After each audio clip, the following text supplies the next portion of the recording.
just take you through the core resilience models, the sort of classic models as developed by Buzz Holland and his associates in the Resilience Alliance.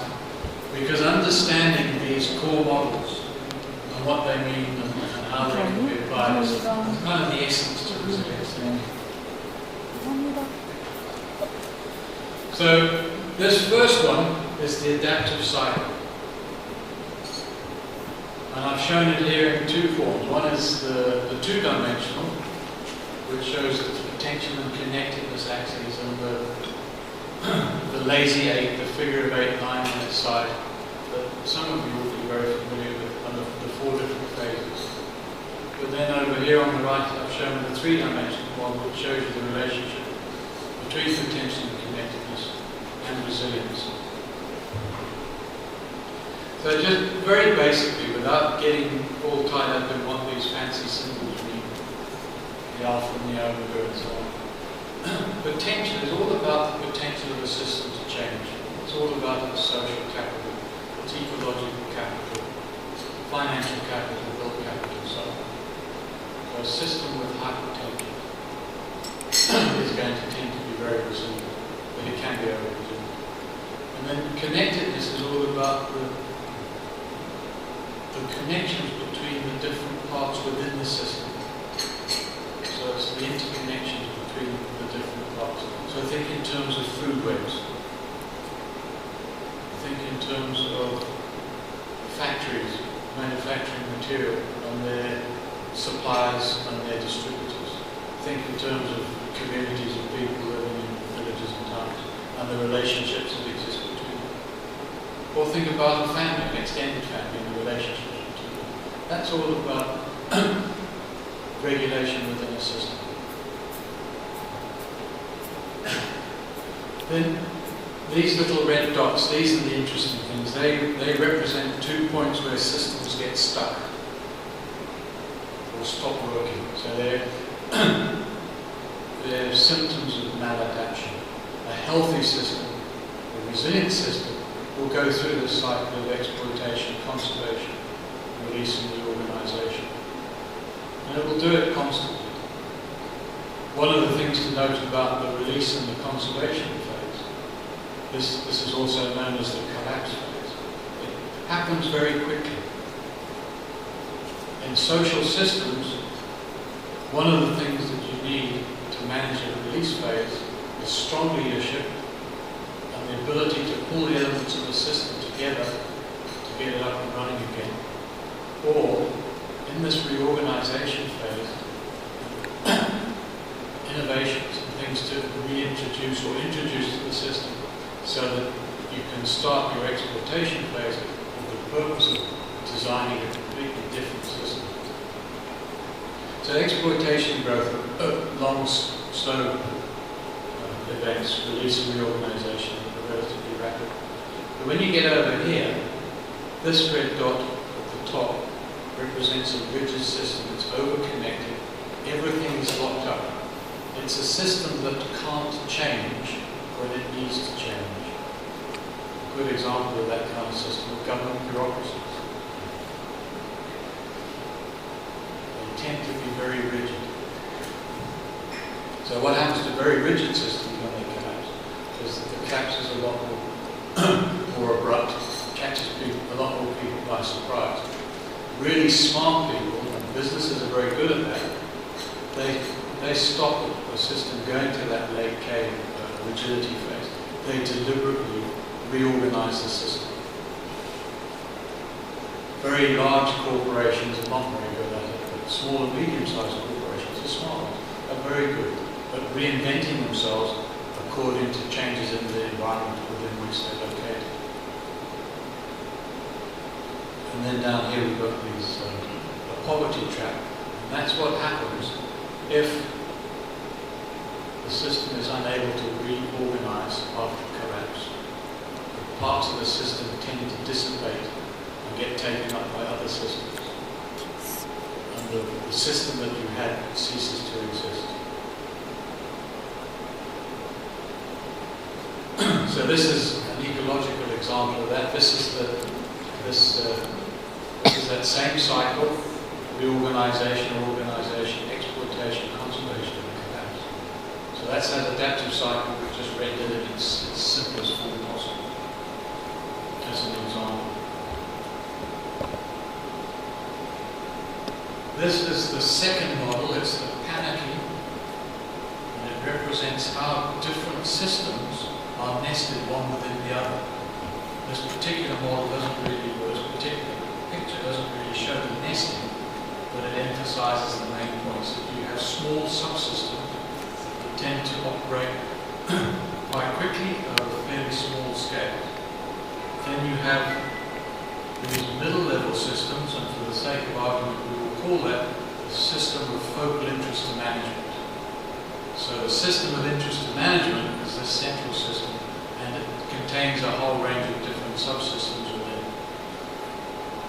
And then it in turn is embedded within much larger systems that operate at much larger scales.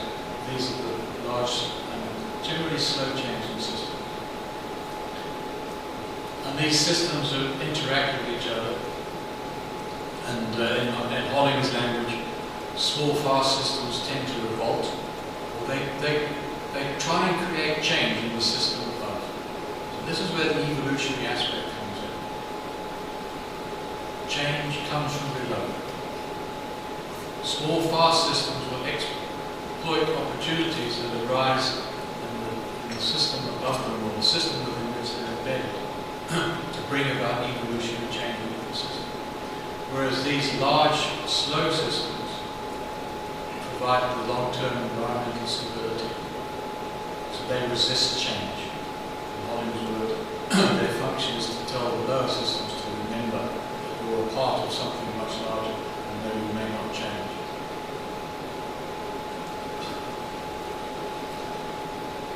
So I've given some examples there, a leafy tree in the forest, or a farm, a landscape, and a land regions. Examples of those different levels of scale. Oh yeah, and it also, this addresses the sustainability paradox, how things can stay more or less the same and change at the same time. So the change is coming from below, the long-term stability, or the sustainability, is coming from above. So if these systems that operate at large scale are healthy,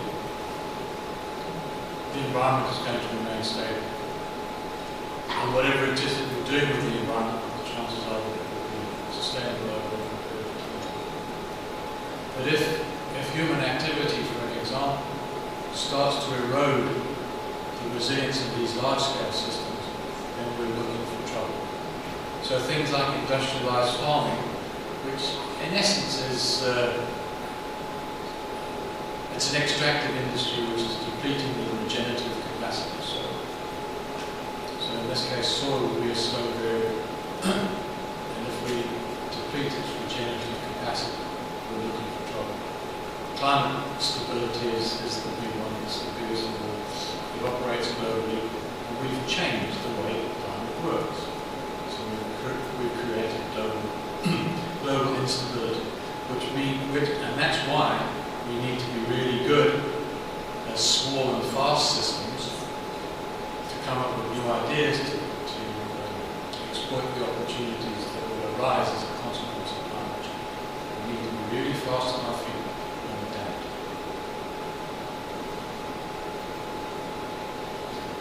This is the third model, and this is, they call it the ball and basin model, and it just shows how transitions from one stable state of the system to another occur.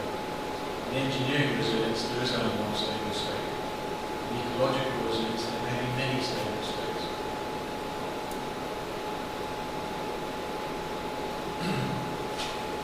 And what this model is telling us that as the shape of the basin, which represents its resilience, as that changes,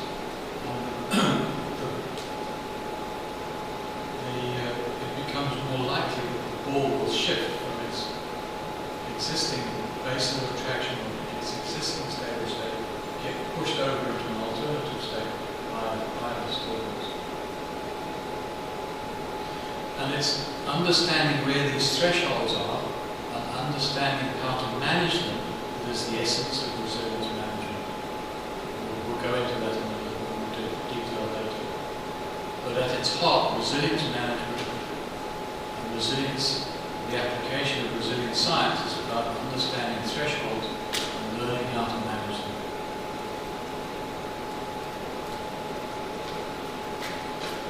So those are the three core models. So what I'd like to do is just invite you to ask questions, think about them, and let's just have a general discussion about those models, because there's quite a lot there to take on board.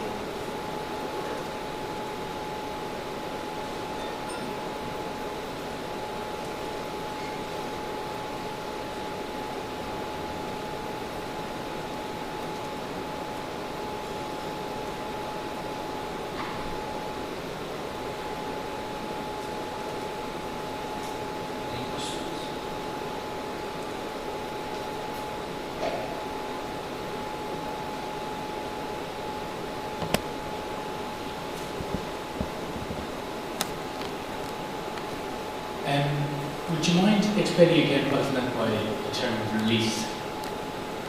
The release occurs here, at the end of the conservation phase. Something happens, like a fire in the forest, to release all the potential within the system, break all the connections, release it all, and make it available for reorganization. So if we go to the next slide. Okay. So this is a mature forest, and a great deal of the potential in that forest is locked up in those trees. Those trees could live for hundreds, in some forest types, even thousands of years. Something like a fire comes along and it releases all that potential, creating space for reorganization. So those of you who are ecologists will recognize this as succession model. My question then is, how does release, in that sense, differ from exploitation? Could exploitation not be another form of release from that tradition, that sort of stable, conservative state? No, because the exploitation comes after a system has been reorganized and it begins its new phase of growth. So that exploitation is not necessarily human use of the environment? Oh yeah, it can be. And in the kind of resilience that I'm talking about, we refer constantly to social and ecological systems. So it's about the interactions between people and nature. So for instance, you have a fishery that's based on trawlers and nets and all the latest fishing gear, aimed at maximum sustainable yield, and the fishery collapses. Then somehow or other it's got to be reorganized. And because it's collapsed, it probably needs to be restored as well. So a lot of folks are into environmental restoration. Environmental restoration is what goes on at that sort of phase, to make available the things that are necessary to start a new cycle of exploitation and growth. So in a completely unmanaged system, a laissez-faire system, collapse, it would just reorganize however it was going to reorganize to start a new period of exploitation and growth. In a managed system, then you can deliberately change things around in this reorganization phase to start a new kind of system that's a benefit to human community. So in agriculture, in farming, collapse is when you harvest the crop. No, not really. I mean, it is on a short scale. If you think of farming as an annual cycle, Yes. then collapse is when you harvest the crop. And the reorganization phase is when you plow and till and prepare the land and sow the seed. On a long-term basis? On a long-term basis, if you think about the highly mechanized industrial agricultural production now, the collapse is going to come when we run out of phosphorus.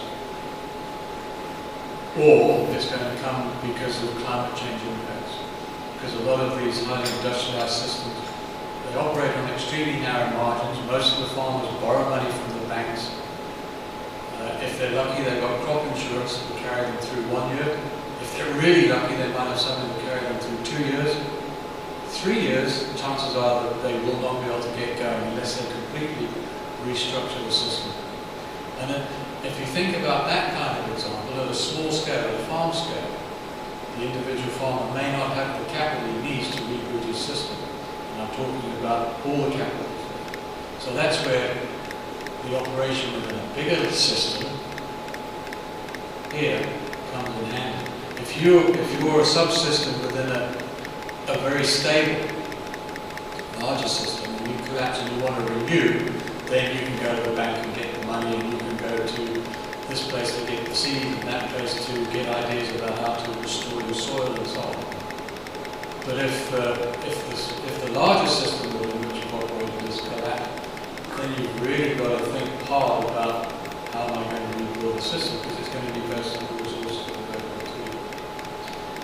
And just while we're talking about that, laws and policies are things that are specifically designed to create stability so that companies can operate and do business, farms can operate and do business, and so on. And they're very good at that. But when you come to a collapsed situation, then those laws and policies can get in the way. And one of the real challenges for us, I think, as we go into climate change, is to find ways and means to get the lawyers to design flexible law and the policymakers to design flexible policy so that farmers and fishermen and foresters and communities and such have the freedom to move that they need to respond to severe disturbance.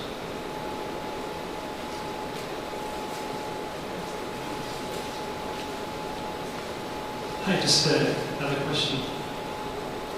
If one thinks about these phases in terms of socio-ecological systems, is it possible that if we look at them separately, the social aspects and the ecological aspects, is it possible that one of those can be going through the phases, for instance, a reorganization phase effectively to get to some other state, while the other one doesn't? So an ecological system, for instance, that goes through some sort of collapse and transforms into something else.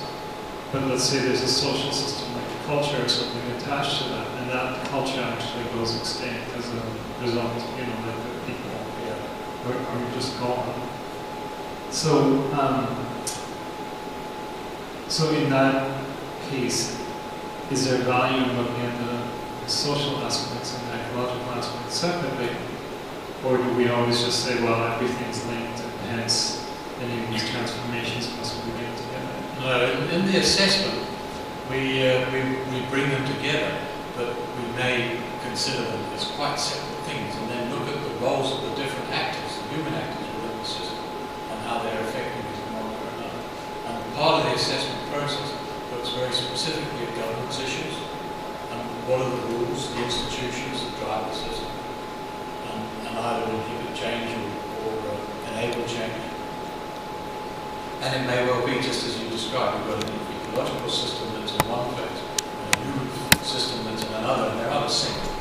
And that's the value of doing this kind of assessment, because then you can think about how you might bring them back into sync.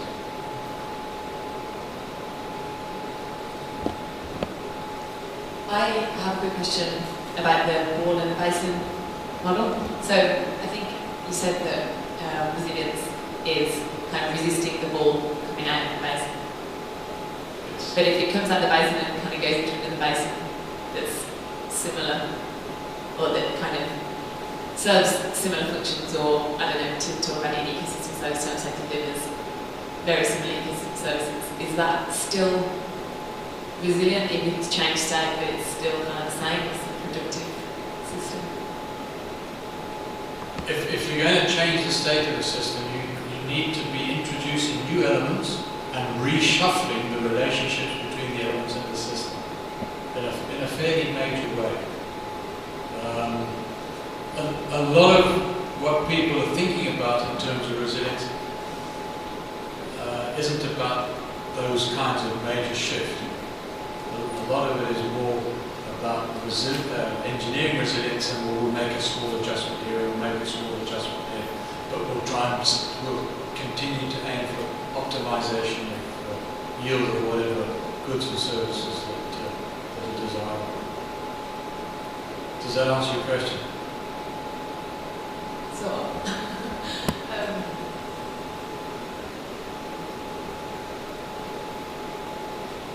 We'll go on to this in a bit more detail just now. There's this whole question of these alternate stable states and the shifts between one and the other. I think so. Where you've got the perturbation on Yes. the second one down, so the ball's kind of moved to slightly different states. Yeah. But would that still be a resilient system if it hasn't kind of come all the way? Over here, Yeah. is that resilient? Is it resilient if it's moving? It's moved between the two.